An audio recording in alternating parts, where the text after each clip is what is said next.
My husband went to church every Tuesday for 38 years, and after he died, the priest gave me a box. She had always believed her husband's weekly church visits were simply part of his quiet faith, a peaceful routine he kept for nearly 4 decades, without fail. Every Tuesday evening, like clockwork, Thomas would finish dinner, kiss her on the forehead, and drive to St. Catherine's Church on the other side of town. He'd return 3 hours later looking peaceful, sometimes exhausted, but always refusing to discuss the details beyond saying he'd been praying and helping with church maintenance. For 38 years, this pattern never broke. Not during holidays, not during family emergencies, not even during the weeks when his health began failing. But after his death, when the elderly priest, Father Michael, approached her at the funeral reception with a sealed wooden box Thomas had left behind, everything she thought she knew about her husband of 42 years collapsed in an instant. Inside the box were pieces of a life he lived silently, in the shadows, away from her knowledge. Dozens of letters from families he had helped, receipts of medical bills he paid in secret for people she'd never met, photographs of children he supported financially from the shadows for years, and journals describing dangerous situations he handled alone so she would never worry. For 38 years, Thomas carried the weight of other people's struggles, their debts, their emergencies, their impossible situations, while deliberately protecting her from every burden, every worry, every truth. He wasn't just praying on those Tuesday nights. He was fighting battles, giving away their savings, saving families from destruction, and hiding truths too heavy for her heart to carry.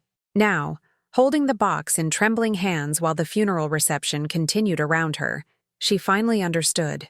Her husband had lived as the quiet guardian of an entire community, doing the work almost no one else wanted to do, blessing people in secret, and she was only now meeting the man he truly was. Before I tell you what was inside that box and the shocking secret life this woman's husband lived for nearly 4 decades, you need to subscribe to this channel right now. Hit that subscribe button and turn on notifications because this story will absolutely devastate you in the most beautiful way. I share real stories about love, sacrifice, and the secret lives people live every single week. Smash that like button because this story needs to reach everyone who's ever wondered if one person can truly make a difference in the world.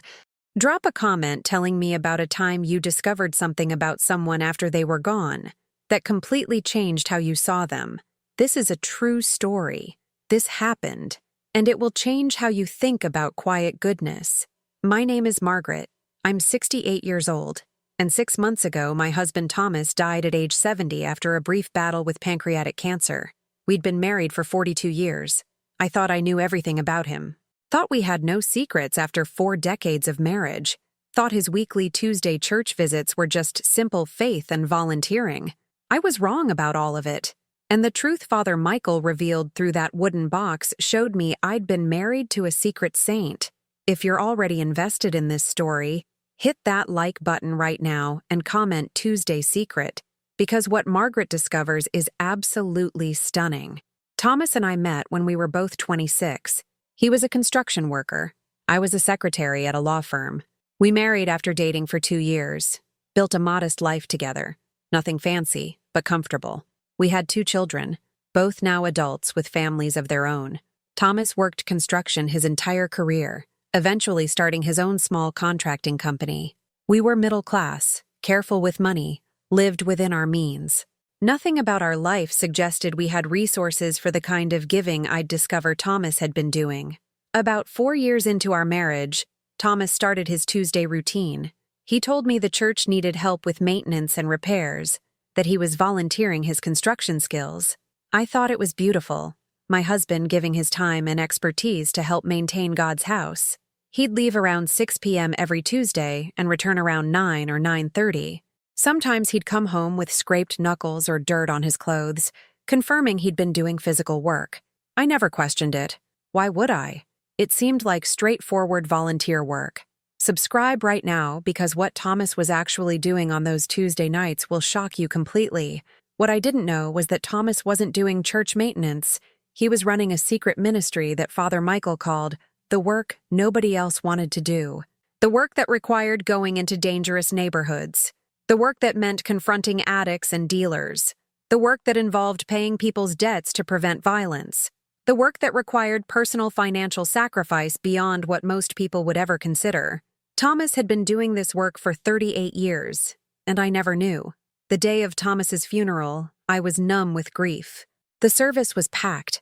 Hundreds of people filled St. Catherine's Church, far more than I expected. I recognized family and friends, Thomas's business colleagues, our neighbors, but there were easily 100 people I didn't recognize. Working-class families, immigrants, young adults with children, elderly people who looked like they'd barely managed to attend, all crying, all devastated, all there to honor my husband. After the service, during the reception at our home, Father Michael approached me holding a wooden box about the size of a shoebox. He was 82 years old, had been the priest at St. Catherine's for over 40 years. His hands shook as he held the box. "Margaret," he said quietly, "Thomas left this with me 5 years ago when he first got concerning health news. He made me promise to give it to you after his death. He said you deserved to know the truth about his Tuesday nights. He said you deserved to meet the man he really was." My hands trembled as I took the box. It was heavy, solid wood with a simple metal latch. "What is this?" I asked. "What truth?" Thomas and I didn't have secrets. Father Michael's eyes filled with tears. "Thomas was the most remarkable man I've known in 50 years of ministry, and he made me promise never to tell you what he was doing because he didn't want you to worry or feel burdened. But now that he's gone, he wanted you to understand how he spent those Tuesday nights. Wanted you to know the lives he touched and saved.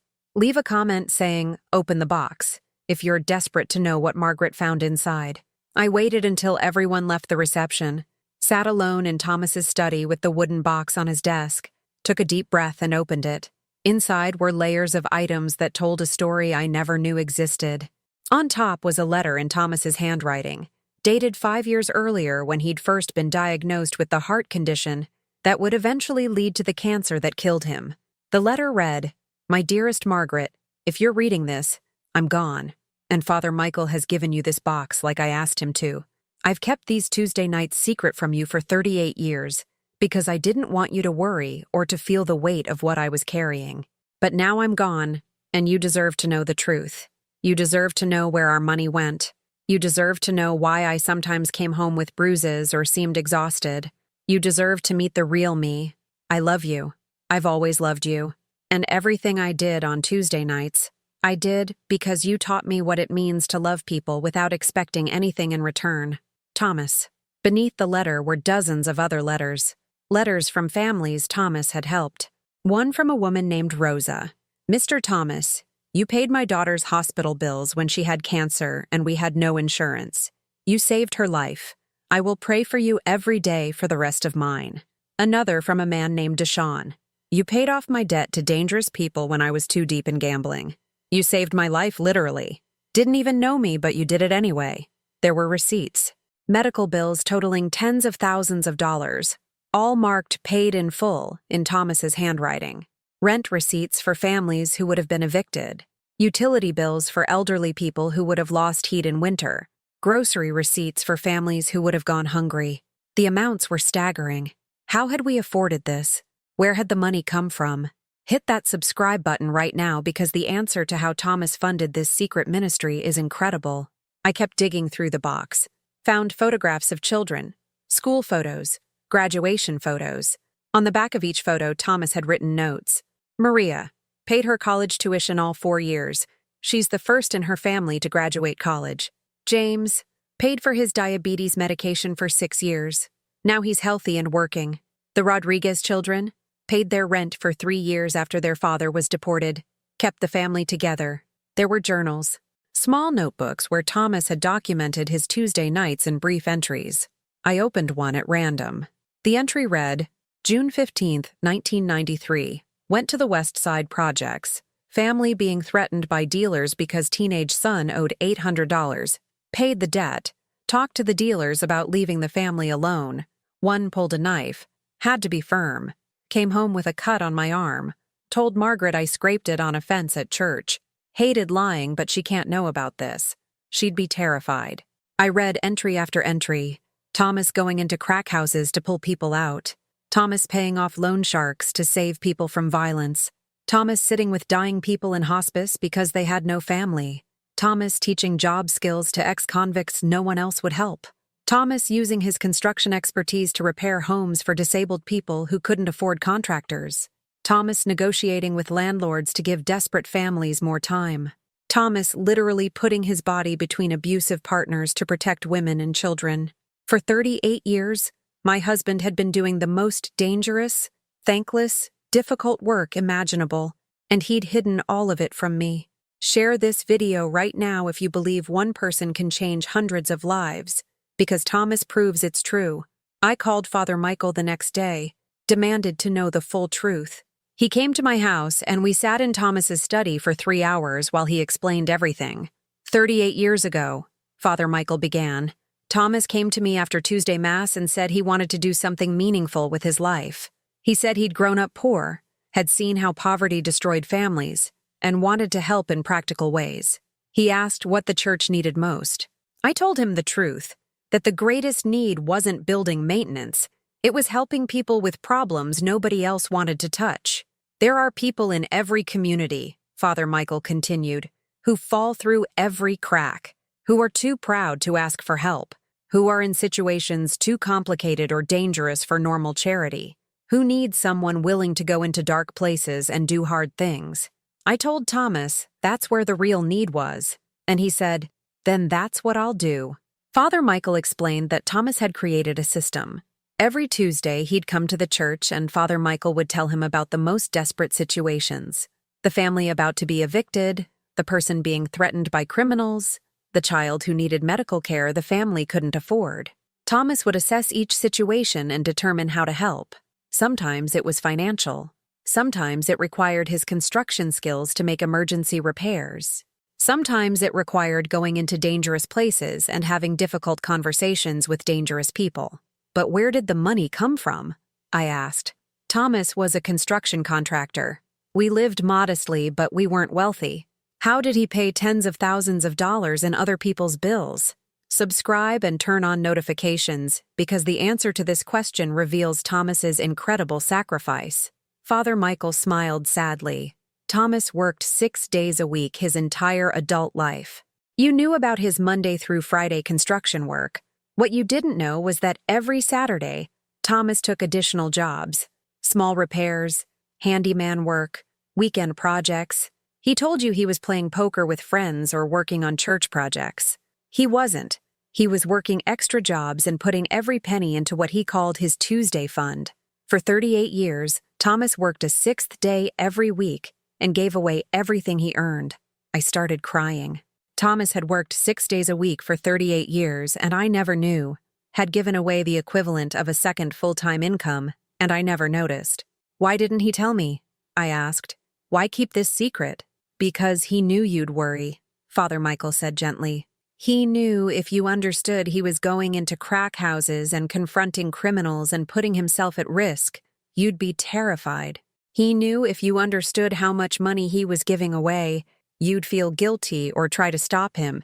He wanted to protect you from the weight of what he was carrying. Father Michael pulled out a folder he'd brought. These are letters from people who wanted to speak at Thomas's funeral, but were too overcome with emotion. I thought you should read them. I spent the next 2 hours reading testimonials from people whose lives Thomas had saved. A woman whose daughter's cancer treatment he paid for.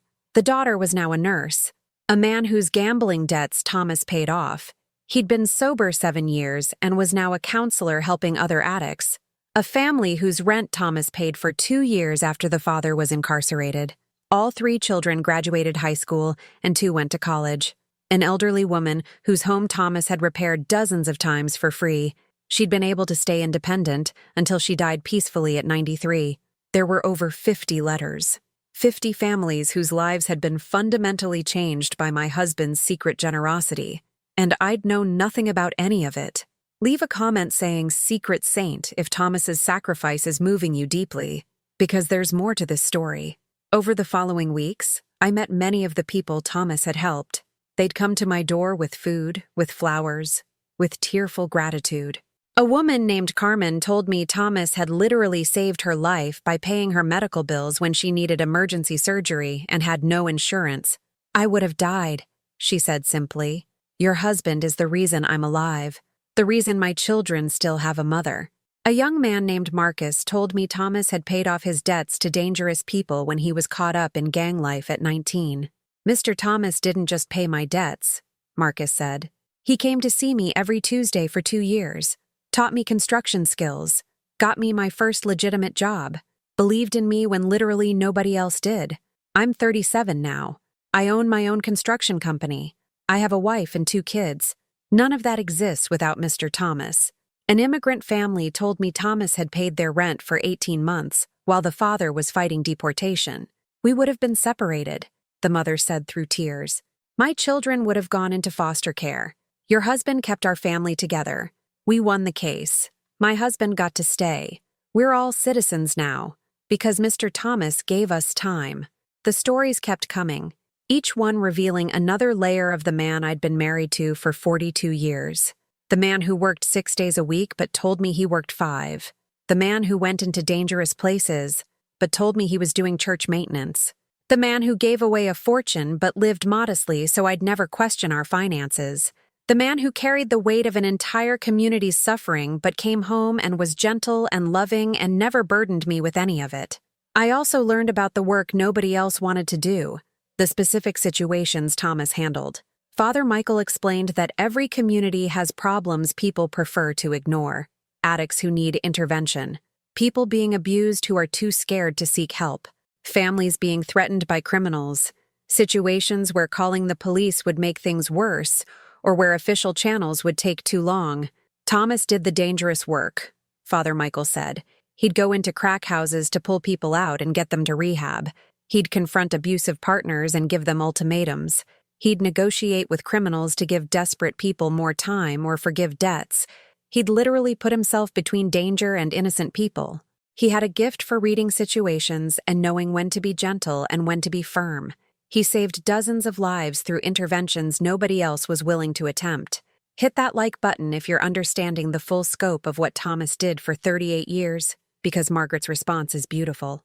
I was initially angry that Thomas had kept this from me, angry that he'd put himself at risk for decades without my knowledge, angry that he'd made these decisions about our finances and our lives without including me. But as I read the letters and met the people and understood the full scope of what Thomas had accomplished, the anger transformed into awe. My husband had literally saved lives, had kept families together, had given people second chances, had done the work of 10 charity organizations single-handedly for nearly 4 decades, and he'd done it all in secret, expecting nothing in return, not even recognition. I started volunteering at St. Catherine's, trying to continue Thomas's work in the small ways I could. I couldn't go into crack houses or confront criminals.